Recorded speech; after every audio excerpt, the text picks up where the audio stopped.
In this video, I'm going to show you how you can fix Teams app isn't responding error on your smartphone. If this video helps, please like and subscribe to this channel. Alright, so if you're experiencing this, then most likely your Microsoft Teams app has experienced a glitch. To fix this, just go to your phone and look for settings.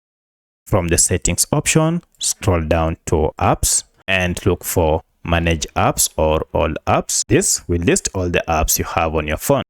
To troubleshoot this app, search for it. So just search for Teams and here it is. Tap on it to open. Here, the first thing you want to do is to go to force stop and OK. This will stop any background activities that might be causing this issue. Then go to clear data and clear cache and OK. And again, clear all data. Now you'll have to restart your smartphone afresh. And then if you go to your Microsoft Teams account, now everything should be okay. However, you'll be logged out and therefore you'll need to log in afresh to be able to use your app. At this point, now everything should be okay. However, if your Teams app does not respond at this point, then check and see if you have any VPN app installed on your phone and install it, as this might be the reason you are experiencing this. In most cases, this should be able to fix, but should you still have a challenge, then go to Google Play Store or App Store and search for your Microsoft Teams app, and here see if we have any update your app to the latest version. By doing so, now you'll have the latest version of this app that does not contain issues. However, if your app still does not respond, then most likely it contains bugs. For that, you need to uninstall your Microsoft Teams